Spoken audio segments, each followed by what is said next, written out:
Reloaded.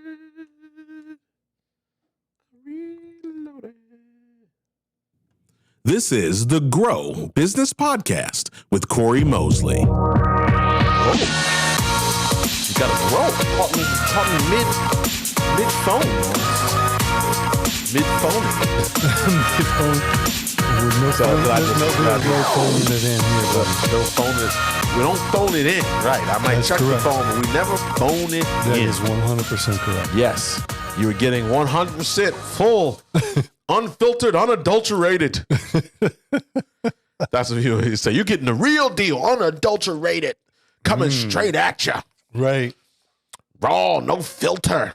But we do a little filtering so we can stay everyone. We want to stay on. E for everyone and not explicit. Well, they can't throw us off. I just got to check the box. Right. If we use curse words, I got to check the box, and then that makes it an explicit episode. But well, it's like doing comedy. You know, if you do clean comedy, you can do comedy anywhere. That's right. If you don't do clean comedy, you have limited access. And I use curse words, so I'm not going to pretend like I don't use curse words, right? Because I definitely do. I just don't know that it's necessary. Not for this. Sometimes, there are times when I like to curse, but I don't think that changes the effect. Feels right? Good. So, I think if you're just a natural cursor, and then you know what, again, not knocking how anybody chooses to whatever. So please spare me emails and notifications and stuff like that. I just think about like my grandmother or my mother listening to the podcast. Right. They're both fortunate enough to be with us on Earth here.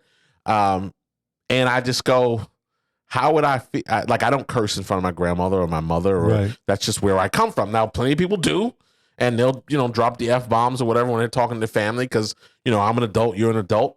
It's just nothing that was ever, that's just not part of that's just not how we are, Correct. So I just think about that. Now, maybe if they go into glory, which I hope is long time, maybe I'll let loose. Right. Then I'll wake up in the middle of the night because my grandma's in my ear. Ooh, child, you really was cursing up a storm on that podcast. You lit that one up. And I hope that's, and listen, I pray that's episode 6,001 before any of that happens. But I think that's just the case. So we do try to keep it clean. But rest assured, when Willie H. presses stop, there might be. I was on a call with a client the other day, and he dropped the curse word. He's like, "Oh, sorry." I'm like, "You don't have to apologize to me. This it's okay." Right. I've said a few of those before I got on with you, right? And maybe after when I get off. So, all right. Well, in case you don't know where you are, it might be good. Since we're 4 minutes off, almost 4 minutes into today's show. Yes, this indeed. is the Grow Business Podcast. Now, we did say it in the opening. So we did. I'm Cory Mosley, and I'm joined today, as usual, by LG007, Lon Graham. Yeah. Thank you. What I find interesting is this is the Grow Business Podcast with Cory mosley, and I don't get any. You get claps every time, and Willie H. gives me crickets. Like, But maybe that's just one of those. I'm not involved in that decision making, and I appreciate it though. Look, clearly it's a non-valid concern that I have. Apparently, that's okay. That's okay because I do the intro. So listen, glad to have you with us. It's good to be back, Willie H. Glad to have you. I said at some point, someone we're gonna give him a microphone and make him have to comment because he needs more to do. He's got a lot to say. Yeah, he's got a lot to say. Well, he does. He sends us messages sometimes. Right. Sometimes I neglect to see when he does that, but he does send us some notes, fun facts, some quotes. He finds some things there. Yeah, he's really multitasking. So shout out to you. Shout out to listeners. Thank you for joining us for another episode. Indeed. We continue to grow. I love to. This is organic. We're not. We're not out boosting posts, and not that we don't do that sometimes, but it's all organic. So I love to go back in and just not obsess about the numbers, but I like to see them go up, right? I don't want to see them go backwards. Right. So I like to see them go up. I like to see new listeners. I like to see look at our repeat analytics of people who have, who are continuing to tune in. So I'm just really appreciative of that, because we don't, we're not sponsored. We're not selling anything, Correct. here or that type of thing. We really just want to give some good information, get people inspired, give them be a place that you can come and know that you're going to be entertained. You might hear some wild things. We're going to have a good time. We will. 'Cause that's what makes this work. And have some real information that you can use, some tangible stuff. Not, Correct. Okay, great. If I plant a seed now, in 5 years, I could have a fully sprouted tree. And that's all. That's all good and well. Right. If you're growing bamboo. Our format just happens to be our format. So, Correct. And we appreciate the people who continue to come back every week and hear what I have to say and hear great insights from Lon. And like your mama said, thanks for coming, and bring your friends. Yeah, there you go. Exactly. So we encourage that. Please continue to like, share, and we're happy to have you here. All right. Today, we are talking about, that's my favorite part of that's one of my favorite parts of every show is if you're watching us on YouTube and you can see the visual expressions. If you're streaming us, just imagine. My favorite part of starting these episodes is, of course, announcing what the topic is that Lon has no idea about, despite his best efforts to peruse my laptop or walk by and see what's on there, or straight up ask. Straight up ask, although he knows the outcome of that, or try to message Willie H, see if he knows. Hey, you know anything about what's going on today? Yeah, what's happening? There you go. Exactly. Yeah. All right. So today, again, we're still in keeping with being brand new to 2024. Happy New Year again to everybody. In keeping with that theme, as we're still in January, I want to talk about the idea of adapting. Ooh, okay. Adapting, particularly to changing market trends. Okay. Because, there's multiple philosophies, right? There's the slow and steady wins the race, and It's about the fundamentals and the principles and things of that nature. But lack of change, failure to zig or zag or pivot or identify these opportunities can be problematic, can put you behind the 8 ball. Yes. So I always talk about balance, right? We don't want the extremes. The far extreme is chasing every possible conceivable idea or trend that happens. And then there's doing nothing. Right. Oh, Cory, what has worked for us? Now we're on our 5th year of market decline, but we believe those sometimes people hold on to their convictions too long. Right. And then it's too late. Correct. Right? You can't catch up. So, the belief system here is that adapting to changing market trends is a crucial part of long-term success for any business ultimately. Right. So we're going to talk about today some tips to help you effectively navigate and respond to evolving market trends. Okay. How do you feel about that? I feel good about that. Yeah, that feels good. That feels really good because it's important. Yeah, it is important because people cannot stay stagnant. And I saw that through COVID. Right. I saw the panic. I saw a lot of people who got punished, the restaurants, and really a lot of the restaurants, people got punished because they didn't adapt. They didn't have online. They were scrambling to get set up. But guess what? All those other businesses that provide those services became inundated. Right. Zoom crashed. Right. Zoom, the growth, the things that Zoom got done within pandemic time in terms of accelerating the things that were on their hit lists and their lists in the tech world that they worked through, high priority lists. The amount of things they had to get done in a short term of time that were things that might have been projected for a year or two later, they had to get them done.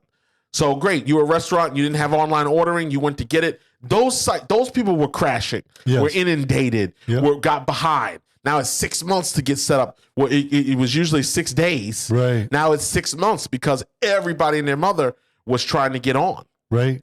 So that became a problem. So it's a ripple effect. So being behind isn't just like, oh, well, Cory, I can just call and, if you try having a broken refrigerator in COVID. Right. Good luck and God bless. That's right. Because it was 7 months, 8 months, over a year to get new appliances and things like that. Right. So being behind or getting behind doesn't mean you could just snap your fingers. Right. And, I'm going to get a product or a service or whatever. People have to be able to service you. Well, and I think part of what happened, and getting on in a different lane for a minute. Yeah. But part of what happened is no surprise exactly at this podcast is that we had, and Jeff Bezos has done a great job of making Amazon an on-demand society, or Amazon's made us an on-demand society where we can order something and get it that day. Yeah. And when something happened where the entire world was disrupted, we no longer had on-demand access. Right. And so people needed to adapt, and the ones that did were able to survive and even thrive and be successful. And you talked about Zoom. Some of the things that Zoom did were things that they had on their radar. Mm-hmm. Some of the things that they did were things that people said, because our world has changed, we need this to be different. Yeah. And they were willing to do that. That's right. And so that goes back to, and I'll bring it all back to adaptability. And that's where we got started. So to your point, when the market or when the environment changes, can you change with it? That's right. 100%. So we're going to help you with that today. Amazing the weird things, the way psychology works. Like, if I go in a store and they don't have it, and they're like, oh, we'll ship it to you. Right. I'm over it. Right. Oh, you can have it in 2 to 5 business days. Right. I wanted it right now. Right. Exactly. Can't have it right now? All right. It's not the only shirt I own. Right. Probably didn't need it anyway. Right. It's God sending a message that I didn't need to buy this because he didn't have it available right now. Because when you walked in the store, you're like, okay, God, if I'm supposed to have it, make it be there. Yeah. And if it's not, if right. That's your answer. If he comes out of that closet, comes from the back storage lot, and he's got it in my size, and it was ordained to be for me. Otherwise, I got to let it ride, right? That's exactly right. Like I have no patience, can't wait 2 to 5 days. Right, but, exactly. We find messages in what we want, right? So, all right, let's talk about some actual tips, some things for you to consider here, okay? 100%. So number one is continuous market research. Okay. So the idea is simply of staying informed. Right. I mean, so many people will get their thing going, and they've been doing it for a long time. They'll just get in the park. They just put themselves in park. They're not going to any conferences. They're not joining any groups. They're not doing any continued education in terms of their, like, hey, we got it. We got it on. It's on and popping here. And I know all there is to know about, donut making or running a pet store or whatever it is. Whatever it is. But that inability to know what's going on in the market. Right. Right? Because I know people like, oh, Cory, I just run my race. That's great. I don't look, horses have blinders on, so they can't see what's going on next to them. So they're only focused on running their race. And those are all cool things. Right. But people discount the fact that there's a jockey on the back of that horse guiding it. Right. True. True. Well, of course, you got to fit your narrative, right? Doesn't sound as good as you say that. That's exactly right. Right. That's exactly right. So it's that. It's that piece that people love to leave off of things, Correct. It's like knowledge, right? And thinking about how people what's the saying about it's not a mind's a terrible thing anyway. What's the saying about knowledge? What is it? I can't. I don't have ESPN, so I can't read your mind. I'm trying to. No, I can't remember what it was, but we'll get back to it. Oh no, I'm sorry. It's knowledge is power. Correct. Right? People stop right there. Right. Well, knowledge is only potential power. Right. If you don't implement it, if you don't execute. Use it, execute, have the right information instead of the wrong information. Right? There's always a little something extra to the message that gets condensed, into the soundbite. So, it's one thing to not be obsessed about your competitors per se. Right. Although you should know what's going on in your area, right? What promotions they're running, what sales they're running, or their operational things, or their products and services that they're offering that are popular. So you don't need to be obsessed, because I get that too, business owners. Oh, I don't care what so-and-so's doing. I'm doing my thing. Could be missing. I mean, listen, missing revenue opportunities. There's a lot that goes into that. That you need to be concerned about. So monitoring consumer behavior, competitor strategies, emerging technologies, understanding the shifts. People hate change. I get it. But change sometimes is very, very necessary to have a competitive edge. Right. I know you like your computer system. It was great in 92. In 2024, it might not be the optimal thing for your business. Correct. Well, and something as simple as how you accept payments, right? I mean, we'll use that as an example. We've talked about that. Of adaptability over time, right? There was a time when it was a cash only world that we lived in, or a barter and then cash and then check. The credit, then the check, and then the credit card. You had to swipe on the 3 car bins and do all that. And now you can do a tap, or you can use your technology. You can use your watch. The reality, if the store has it, right? Well, if we're in the right bagel shop, but but the adaptability piece, talking about, I don't care what my competitors are doing, or I don't care what. The reality of it is if at the very least understand what's going on in your industry. Right. And if all that means is that you subscribe to a monthly or weekly trade journal. Sure. That what other people are seeing in other parts of the country. But go to that workshop. Oh yeah. Go to that conference. Go to that event. You have time. Oh, so busy. You have time. Right. Because this is about the future. The decisions you make today can unfold, right? There's seeds that we planted 6 months ago that now are bearing fruit. Correct. Right? But you got to have that constantly going on. So I encourage that for sure. From a time standpoint, if you don't make time now, you'll have all the time you need later. Yeah. Because you're going to be. Yeah. You're it is, it's one of those heartbreaking things for me at the local level is the drive-by shopping center. Yeah. And see, because you can see where the sign's off the wall, because it's discolored, and you can see where the thing was there. It's faded. Yeah, nail marks. Yeah. What happened? Well, we know what happened.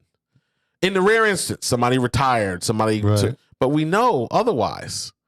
They didn't sell enough. They didn't have enough customers. They didn't retain enough customers. Right. And there are businesses that I've been in that I've predicted. There's a place that just went out of business by my house. Okay. Or I won't say they went out of business. I don't think all of their locations are closed. Okay. But if you're closing locations, right, that's an indication that that location was not profitable. Right. So in an effort to save your total business, you'll close locations. Banks do this. People are downsizing. Consolidate all the time. Yep, right. 100%.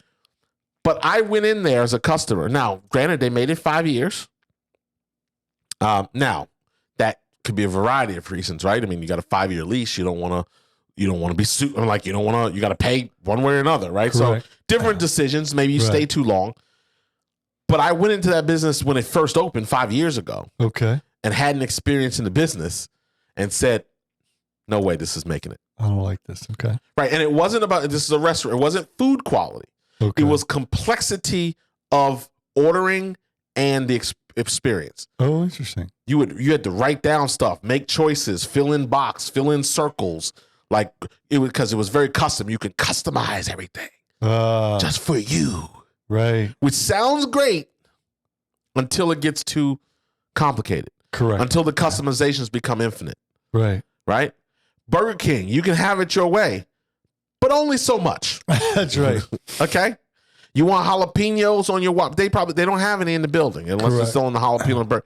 Right? So there's still limitations. What we mean by have it your way is that you want onions, tomatoes, or pickles, ketchup, or mustard, right? That's what we mean. So you can customize within. This place was all over the place. Yeah. And I just said, I'm exhausted just trying to order. Pick your bread, pick your meat, pick all of that. Yeah, this protein, that protein. I said, no way. Now, Chipotle lets you have it your way, but what it is has to be in the tray already. Right, but you get to pick from what you can What's see. in the tray. Right, that's right. Exactly. You can see, and they do it for you. Yes, correct. So here you go. You want that? Yep. Okay, next. You want this? Yes. Yep. So I can get my bowl. My chicken bowl is not like the next guy's chicken bowl, but still within the parameters. So what Chipotle has done is they have customized the Henry Ford manufacturing process. Okay. I mean, That's one way to look at it. It's an assembly line of food.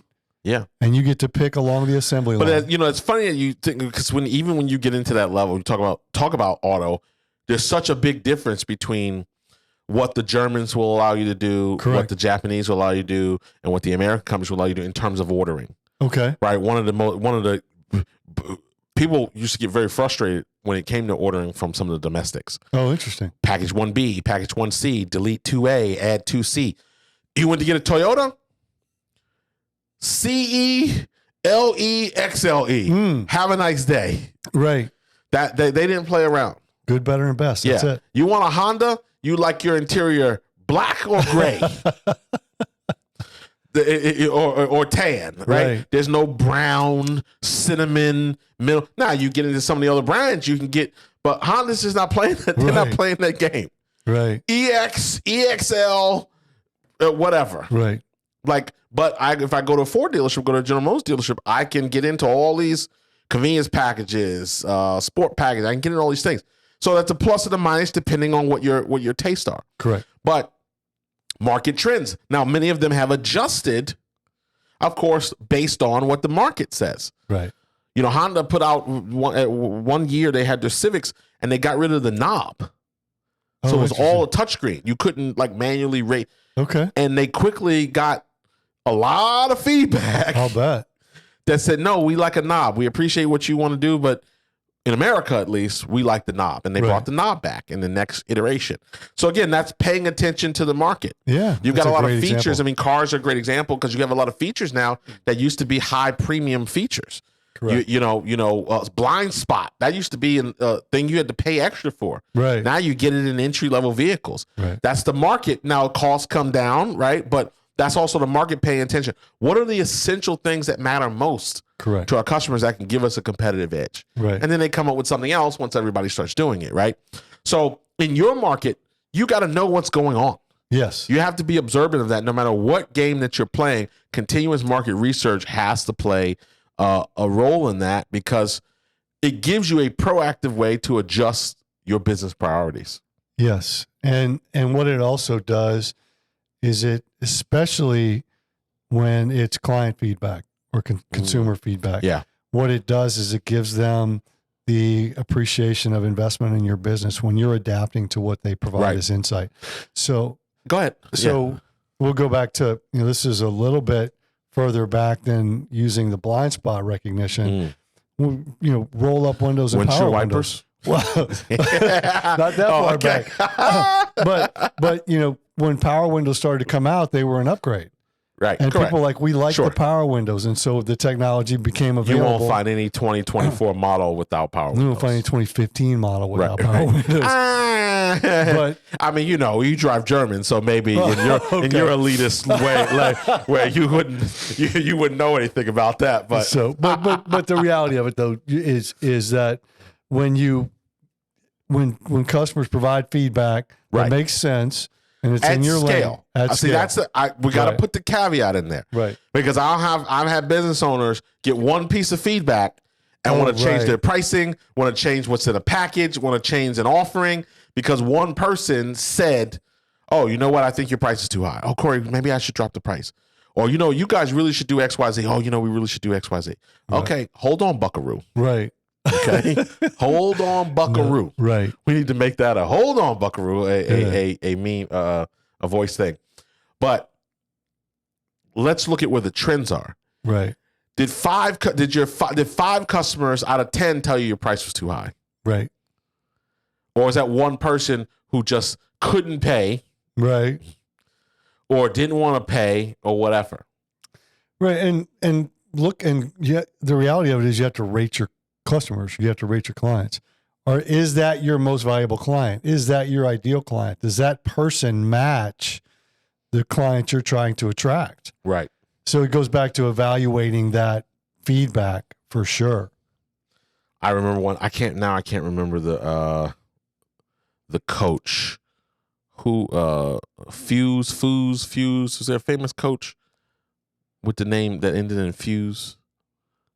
Well, there was a Mark Few that was at Gonzaga in basketball. No, Fuse. No, but it was I remember a guy telling me, my fee. Okay. He's like, for that fee, I could get like, and it was some like, Lou Holtz. Lou Holtz. Yeah. Right. I always remember those things. I remember those nuances. Like, for that, I can get Lou Holtz. Right. I'm like, okay, is he available? Good luck. Yeah.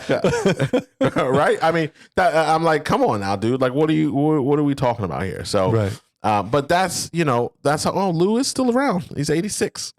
So maybe, I guess, if you want, Lou Holtz probably at 86 has some relevant information on today's sales and marketing landscape or teamwork. I don't know. Shout out to Lou Holtz. Lou, are you watching? If you know Lou, make sure he gets, share this podcast with Lou. Let him know we're thinking about him and that we are shouting him out right now. Yes, indeed. And that I was compared, if he got a phone call, someone might have said, hey, we were going to hire Cory Mosley, but for his price, we knew we could get you. We wanted you. Yeah, Lou, have you ever done a gig instead of me? Did you win a gig over me? I don't know. Right. So, all right. This is how we get off the rails. Okay, so continuous market research. Number 2, flexibility and agility. Okay. So I will tell you unequivocally, one of the reasons when, in what I consider to be the golden era, there was just a period of time where we just had a very good run. It was just a very beautiful, if I close my eyes right now, I go back there. We just had a series of very, very good years. Some things just aligned, some things happened. And one of the reasons why those things happened was because we were able to make adjustments and do things that the much, much larger companies that we were competing against at the time for consulting and some project management, some things we were running, could not do. Okay. They were just too big and bloated, so to speak, to steer the ship in the way that we, from a resource end and also from a cost. We could do things because I didn't have 6 offices that we had to pay, rent on and 500 employees or 100 employees or whatever it was. Right. So we could move faster and do it for less because we didn't have the pork, as they say in the government, right? All of the pork in the bills. Right. So we didn't have that overhead. So flexibility. So I really understand. This has really been beneficial in my world personally, to be able to have agility, to be able to pivot and change, right? Yes. To have a good infrastructure, to not be over leveraged. Correct. And I think that's an important thing. What are your thoughts on, other than agreeing with me, which is always beneficial? What are your thoughts on the flexibility and agility? Well, I think flexibility and agility are important as long as maintain your core business. Mm. If you're gonna change your business completely, that's an entirely different discussion. But flexibility and agility, it's kind of like changing lanes on the highway, right? Or it's like I use the example: detours are designed to protect you, and what that means is if you are running into certain detours on your business journey, you've got to be flexible enough to go around them. You've got to be flexible enough to do something a little bit different, to take a different path. Right. And so the agility piece and the flexibility piece are important because the world that we live in changes. Mm-hmm. And let's go back to, we're both sitting here with phones from a fruit-based company on our desk here. Right. And listen, who's listening and tracking. who we are on their platform. Right. So we're excited about that. The reality of it, though, is the technology in this phone. There's more technology in this phone than in the first capsule, the first lunar module that landed on the moon, right? Than the first spaceship that landed on the moon. So that's example scary of technology and right. I mean, but the reality of it is that that's over a longer period of time for sure. But the flexibility and adaptability, it means things change. Yeah. And you've got to be able to change with them. Well, and and even in that, right, that was a big version, a big statement, right? But in the smallest form, right? Right. The consolidation. Because I'd normally have a Sony quick cam here. Okay. I could have a Sony camera. Oh, right. I would have, what else would I have? I'd have the telephone itself. Right. Here, I'd have a Palm Pilot for scheduling and calendars. Correct. So like even from that end, right, you'd have 5 or 6 or 7 different devices here. Correct. Encapsulated. Now, that also had to come, but that's funny when you talk about Apple because they weren't all wins, right? Correct. Most people don't remember the Newton. Right. The Newton was the Palm Pilot, competitor. Okay. So they had foresight to look at what people wanted, the stylus, some of these things. They had the foresight to look at that, but think about that difference. I have been meaning to watch it. I haven't watched. I'm waiting for it to be free. Okay. Because I'm being cheap about it. But the BlackBerry movie. Okay. They put out a whole movie about the story of BlackBerry right. and not a documentary, but a drama dramatization. Like a docudrama or something. Yeah. I've been meaning to watch it, but like there's a great, organization that was on top of the game. Right. Crackberry. They had their That's own. They had their own name. Everybody had one. Right. Like everybody had one. If you were in the game, if you were doing any kind of business, everybody had them. They had the government on lock because of the closed network and all these other things. Correct. Now, William, crickets. Come on, William. You got to pick this up. William's on his phone over there, and he's not hitting the buttons. I need him to hit the buttons. Right. Hit the buttons, William. But now it's crickets over there. Correct. And whatever they're doing, whatever IP that they have, I think they're still a company of some sort, but nothing, a shell of when they were at the top of the game. But that was the market. Correct. I guarantee you, in each of those instances, somebody said, we should do X. Correct. And someone in control or of power, I think it's Tom Peters that says, I don't know if I can't remember if it's Drucker or it might be Tom Peters. I don't want to misquote. Right. But he says people inside an organization confuse the role of decision maker. The decision maker isn't always the smartest or the most qualified. Right. It is purely the person empowered to make the decision. Correct. So someone said, no, that was a terrible idea. This was a terrible idea. No, we can't do that. No, we got to stay focused on we got to keep our main thing the main thing. Right. And ignore what the market. And then the market always will punish you. Correct. If you ignore it. That's right. No exceptions. Correct. You always get punished. So continuous market research. Oh, good. We're 30 minutes in. We've only gotten to one. All right. Oh, no, I'm sorry. We did continuous market research. We did flexibility and agility. We just finished number 2. And actually, number 3 is going to be fast because you already started talking about it. Number 3 was customer feedback and engagement. Right. So we already really covered that one. That the VO, I call it VOC. And I call it, I'm sure the industry maybe call it, but I refer to it as VOC, voice of the customer. Okay. And having a VOC strategy inside your organization. So we kind of touched on that one. So that's good. So I'll skip over going deeper in that because I think we hit on it. Okay. And I guess the point I'll make is have a mechanism for doing that. And that's not always surveying people to death. Sometimes you can get that feedback situationally. So I don't know if that's a word, but I like it, situationally. It's a good word. Yeah. So, and what I mean by that is particularly if you are not in a high volume business, meaning you don't need thousands and thousands of customers to be in business, you really have almost a real-time aspect to create that engagement, right? Right. If you're in any kind of professional services, I don't care if you're in lawn care business, you can get instant feedback from the customer right on site. Right. You don't, because so many people, I ignore surveys by and large. Some will squeak through. Maybe there's an Amazon gift card attached. Somehow I managed to fill those out. But, I'm inundated with tell us how we did, and I get it, and you play the numbers, but a lot of people don't take the time, particularly if they didn't have a problem. Right. That also skews customer feedback by way of surveys and like, how did we do stuff? Right.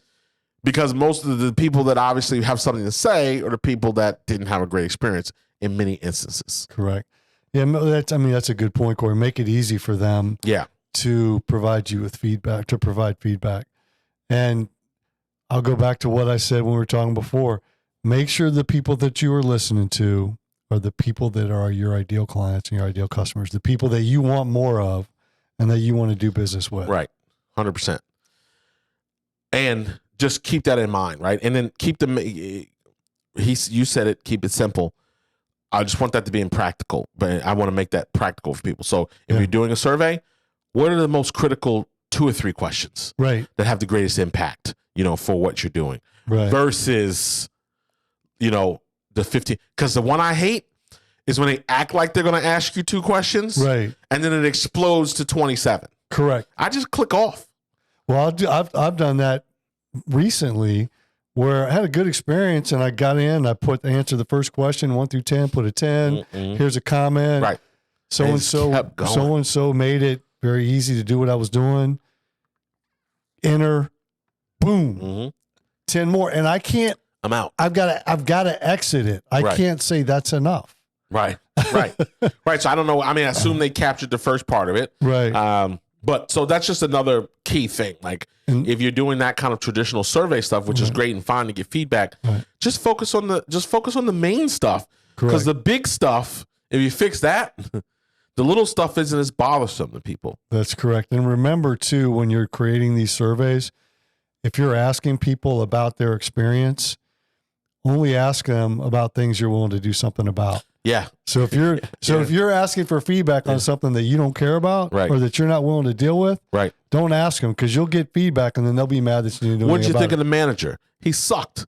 Oh, he's my son. He's not going anywhere. He's not going 100%. Right. That's a perfect example, though. Yeah. So, make it easy and make it about things you're willing to do things about. I did an interview several years ago about family and friends, hiring family and friends. Okay. I said, there's no way my mother could ever come work for me because I don't want to be in a position to have to fire my mother if I had to. Right? Correct. Like that is the quintessential perpetual action plan. Right? If it's not being done right, like that's literally, people talk about government, how hard it is to get people out of the post office. You can't just fire somebody at the post office because they're mean or not nice. Like it's 82 write-ups, and you probably still can't. Maybe they get transferred. So like that's how it would be with my mother. Okay, hey, let's work through this a little bit, and well, you gotta adjust, or maybe we don't speak to people that way, or maybe the email's gotta be like this. But that's forever. Right. Because I don't want to, I go, this isn't working out. Right. It's not you. It's me. We're downsizing. We're whatever it is, right? So I don't want to ever put myself in that position to begin with. Right. And you don't want to have to answer that question at Thanksgiving. Yeah, exactly. Cory fired me. That's exactly right. That's going. My mother's on social media, so that's going on. That's getting put in a WhatsApp to my aunties. That's going on. Girl, you ain't gonna believe I've been fired by my own son. That's a TikTok that goes viral. So you know what? So I'm just gonna forgo doing that to myself. All right. All right. Next up. All right. Invest in technology. Yes. Right now, there's something you've ignored, that you haven't embraced, that you haven't looked at because you're scared. Okay. You're scared of change. Okay. You're scared of the process of maybe something going down so something else can, come up or be replace it. You are pushing off an investment because you don't want to spend the money for things that could truly enhance your business. Again, I'm not talking about chasing every squirrel that goes by, but there are some practical things that could be enhancing your business. Banking is a great example of this. Okay. I find so like these fintechs now, for those for financial technology companies, which are companies that aren't banks, but they layer on top. So they find a sponsored bank, and then they bring you all these benefits. High interest on your checking, high interest on savings, no fee for ACHs, no fee for these different things, no minimum balances. These things that historically a local bank gets crushed in. Okay. Right? Oh, it's $15 if you don't maintain this balance, or you don't do this or do that. Oh, you want treasury, you want to do ACH? Let me refer you to treasury services, a whole nother department that's got to allow you to turn on your ACHs. Right. So where a lot of people are going to these fintechs, particularly startups, particularly younger startups, where they don't need branches, they're not in it's not a laundromat. Right. I had a laundromat when I was 18. Shout out to the laundry basket. I don't think it's still there anymore, but I think it's still a laundromat. I have to go by there and see. Where we're bringing in sacks of rolled coins into the bank. They're going to these fintechs. They're skipping the community banks, which can be a great source for small business owners, but they're skipping them. Okay. They're skipping the big banks, who are notorious for a lot of different reasons, who've been in news and class action lawsuits and things, and they're going to these fintechs. So all of that business has never even seen traditional, because they've recognized people want an interface that's user-friendly, that doesn't have 62 things going on, that doesn't have ads to upsell you on new stuff and downsell you this. And they want clean interfaces, and they want free services. Right. I don't want to pay $3 to send an ACH. Right. So people are turning to technology and using technology to simplify. And that's the same idea here from a business perspective. Right. Jay Baer talks about speed now being a factor, right? Yes. And the ability to move faster to deliver, but do that within context, right? I don't want if my steak is delivered or my chicken is delivered in a minute, probably not cooked. Right. Right. So that's a bad That's Correct. where speed is bad. Right. But people want efficiency. So the challenge is looking within your business and whatever it is that you do for ways that technology can play a role.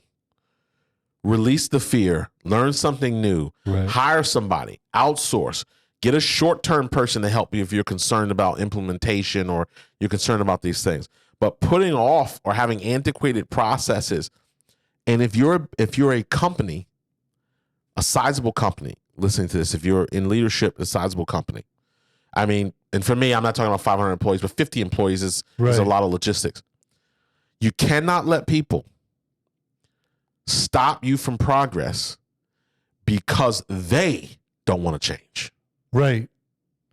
That is 100% correct. And I feel like there was a button coming, but when the church say amen, this gets really better when I don't have to say it. That's when this really gets good, Willie H. When you just know to hit the button. But what were we going to say, Lon? Well, it's finding that right balance, right? How much do you need to embrace? How much you need to use? What can you do to make a better customer experience? What can you? What do you think about what I just said, though?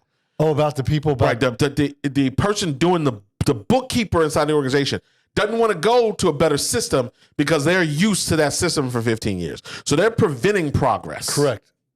Right? Yeah, and you can't allow that. Yeah, you can't allow that. I agree with that, and it's you can create an environment to try and make them feel as comfortable as possible with the change. Right. And the way to do that is to stage the change if it's at all possible. But sometimes it's not. Sometimes you have to make a wholesale change because you have to go to an entirely new system. And you have to make those decisions for the good of the business. Right. Now, here's a philosophy I have about turnover, and this leads into turnover a little bit. Some people look at turnover as loss, and so they measure turnover and the amount of people that leave each year. And one of the reasons that they're afraid to make changes, because the person that's in that role, they see that losing that person as loss. My philosophy on turnover is inevitable. At some point, everybody leaves. Right. So either that person's going, if you embrace that philosophy, that person's going to leave. The only question is, they're leaving on their terms or are they leaving on your terms? And if it's your business, it should be your terms. Right. And if you need to make a change that advances the business and they're not willing to be a part of it, well, that may be a good time to part with that. So it's a philosophy about how you look at turnover, which is what scares people about making changes in technology, because somebody that's been with them long enough, they're like, I can't lose that person. Well, you're going to. At some point, you're going to. Right. And it's just a matter of who decides. Yep. So don't let that be the barrier to the success of your business. So that's my philosophy on what you had to say about how one person can affect your ability to make a change. I think that is, as usual, a very thoughtful and insightful statement from LG007. Thank you. Thank you. All right, we got a couple more to get through before we run out of time. I'm going to skip around. KPIs. Okay. Right? Now, there's different versions, right? Inspect what you expect and all that. What gets measured gets whatever the saying is. That which gets measured can be changed or whatever. I love all the sayings. But what are your KPIs, right? Establishing them. Those people don't have metrics. Okay. I'll ask questions, particularly in professional services business. People who sell physical products and goods have a greater grasp on this, because a POS system will help you with that, but systems are only as good as the data, right? Garbage in, garbage out, as they say. Right. But professional services, hey, what does it cost? What is your real cost when you do a X? Right. When you do a coaching session, or you sell consulting or whatever. What's your cost? To do that. I don't know. I never thought about that. I know what we charge. Right. But I don't know how I assess a cost. Correct. A cost of goods sold model to that. Right. Right. What are your most important metrics? Is it close rate? Is it, one of the things we've done over the past years, we'll look for trends and we'll profile our clients, right? Correct. I've created profiles in terms of age, demographics, because I'm looking for similarities. Right. And that helps make decisions. Correct. for where to invest dollars, where to invest marketing, what areas to go after. Instead of just looking at many of you are going to be faced this year with opportunities to create leads and find customers and participate in events and join clubs and join system, do all these things. Correct. Sponsor this, sponsor that. You'll be miles ahead of everybody else if you can apply, because they're all great, right? You'll be miles ahead if you apply some science of sorts, Correct. or KPIs in this case, be specific. If you apply some measurement indicators that will help you guide that, because that will help you see what opportunity might be better for you based on what you know about our customers. So, okay, great. 85% of our customers are between 35 and 55 years old. Right. So we know this about their education. We know, this percentage are married, da-da-da. So if I'm now presented with an opportunity to engage with that audience or something, Correct. I can ask better questions. Not like, oh, well, how many people are going to be at the event? Right. Well, that doesn't mean there's going to be the right people Correct. at the event. Right. Or the people who fit it's a business event with business people. Oh, that should be perfect. Right. Not quite. Right. What if you find out they all own puppy mills and you sell cat seed? Cat seed. That was perfect. And Thank you. You sell bird seed, Right. and it's another event. Don't wonk me. Well, he got you because you were trying you got into a hole that you couldn't get out of. So I think it's important too, Cory, for the people that are listening to this, for us to really describe. So KPIs and KPMs are essentially the same thing. KPIs are key performance indicators. KPMs are key performance metrics. It's just a matter of where you are as to which one you like better. Essentially the same thing. You're measuring success rates of what you're doing. Right. And it allows you to make better decisions because, and here's why that's important, because everybody has a finite amount of resources. Right. And you need to direct your resources to the things that are going to make the most impact on your business. 100%.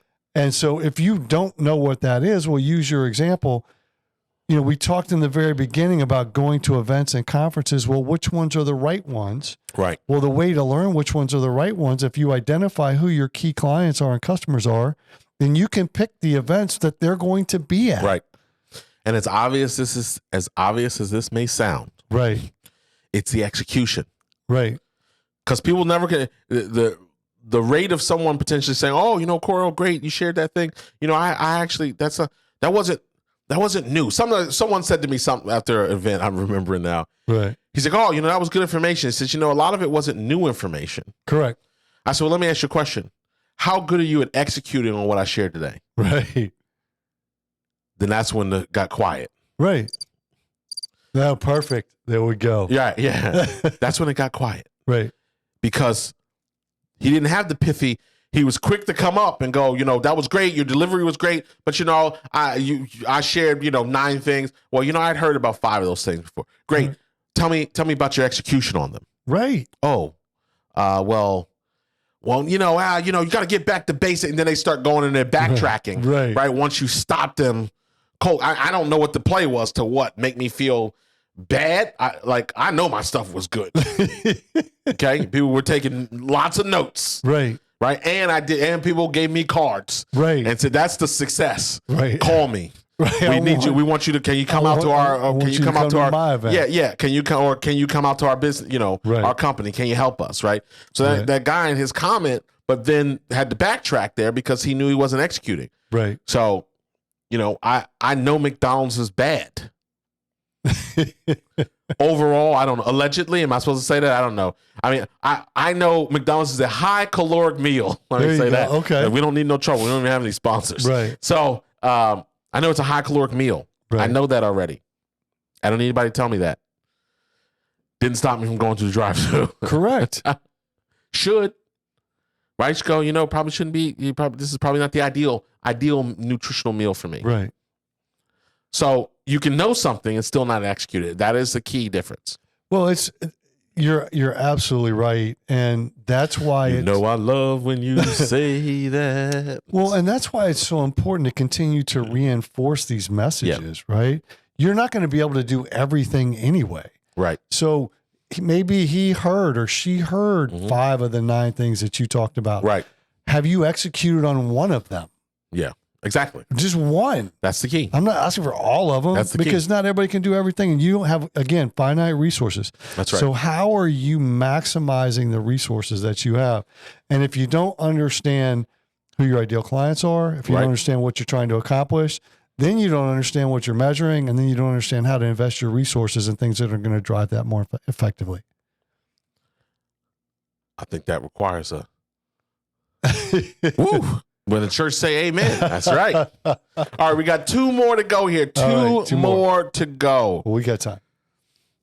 Employee training and development. Mm-hmm.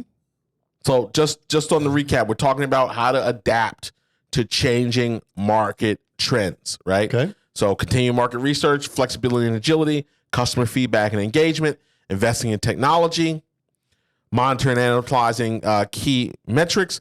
And now we're going to do our last 2, employee training and development. Okay. Right? As the saying goes, training isn't something you did, it's something you do. Correct. Right? I think a lot of times I see a lot of corners cut in those areas. Okay. In terms of skilling up, what I call skilling up. Okay. Right? To get to the next level may require skills that you don't have right now. Yes. Now you've got a responsibility to go do that and to skill up.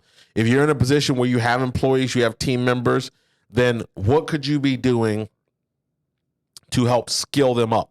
Right. Willie H is learning some new things. Yes.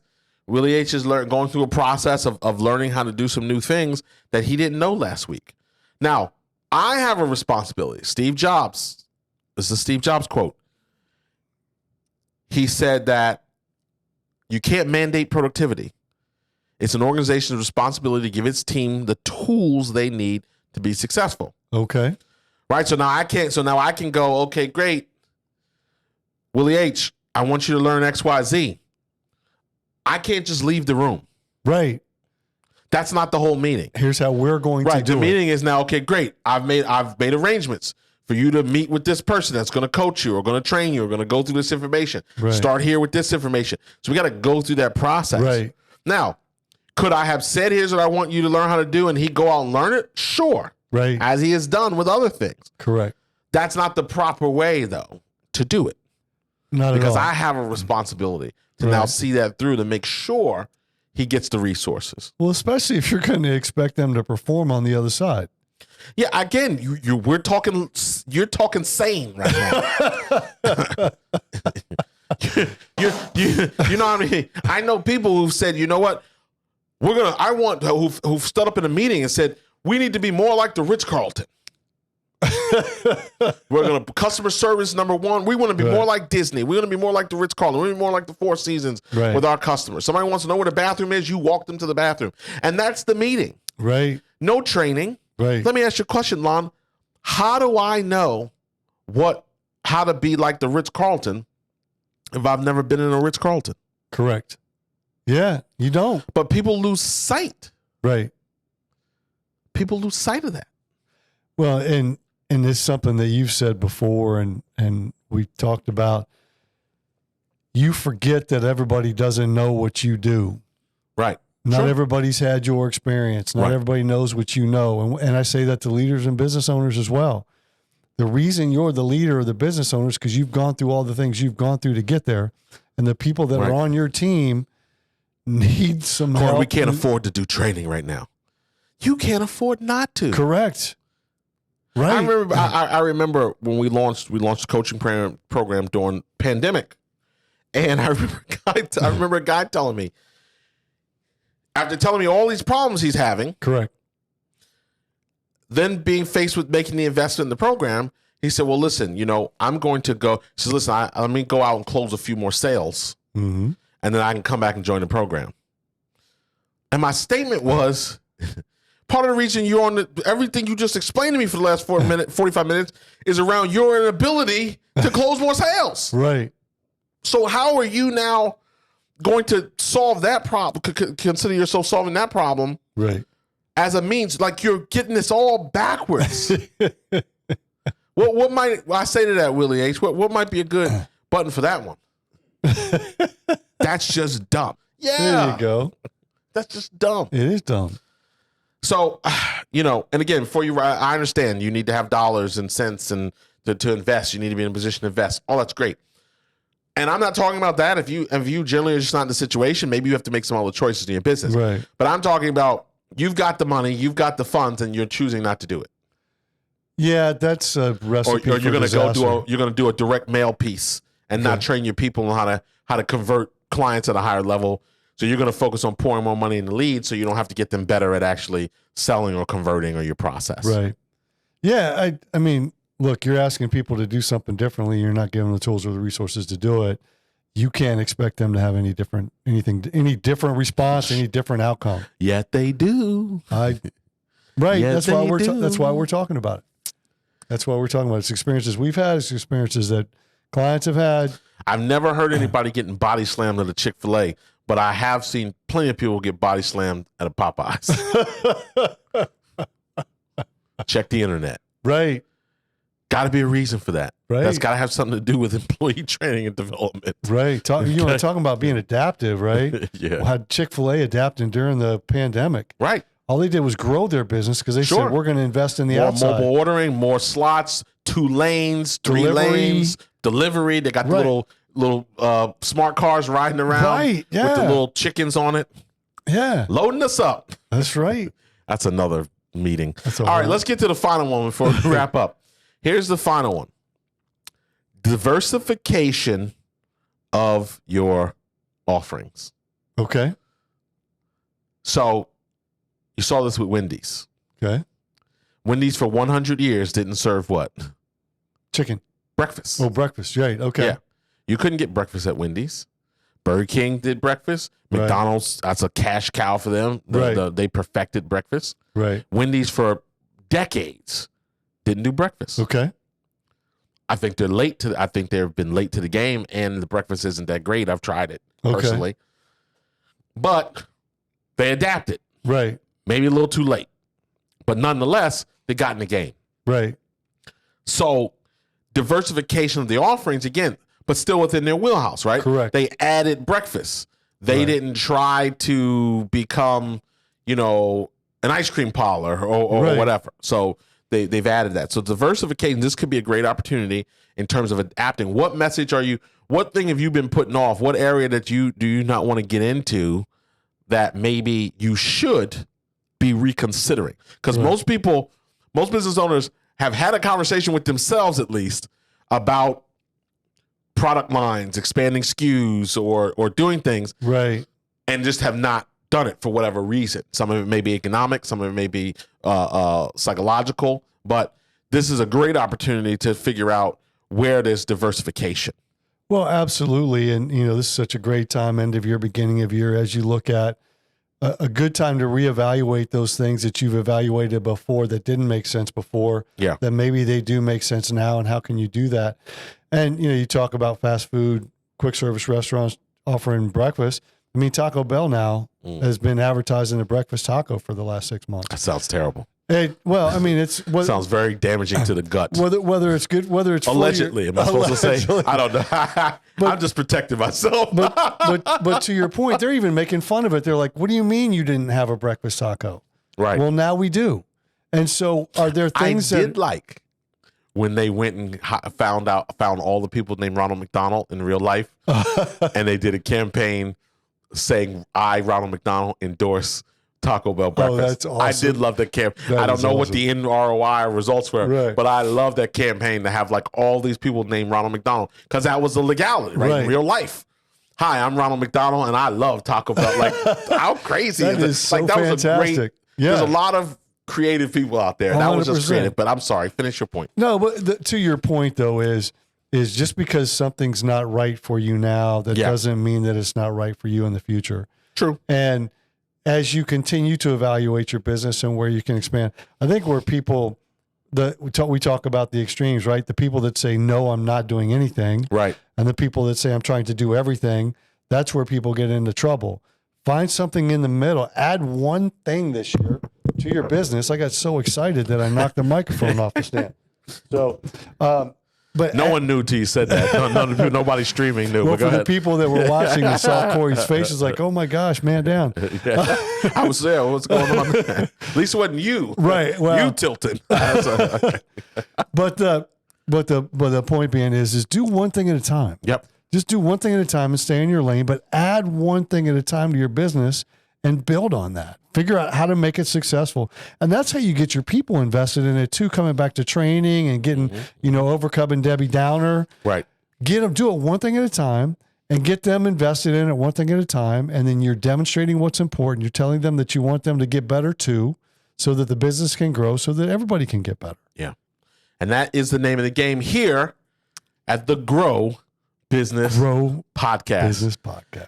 Yeah, we've come to the end. I mean, it's another great journey. Thank you for the great insights here. Again, we want to thank you, our listeners, for your continued support and encourage you to like and share the podcast. And our numbers continue to grow, and it's a phenomenal thing to see an impact with business owners and to get some emails and some responses. And we got a few people out there saying, "Let the church say amen." And I got some people texting me a couple of my lines there. We've got some new lines coming. Oh, good. There we go. Well, we recorded some new lines coming courtesy of LG 007. So we appreciate you. We appreciate your listenership, your viewership. If you're streaming us on YouTube or CoryMosley.com, and we want to, continue to encourage you to stay focused on growth. Stay focused on the things that are important in your business, and we're going to be here as a resource to try to help you along the way.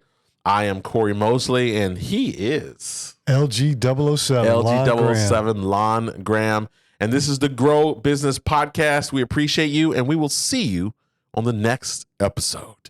Thank you. Willie H., take us out. Take us out. Got those quotes in there. Steve Jobs. Yeah. A couple good ones. A couple good ones.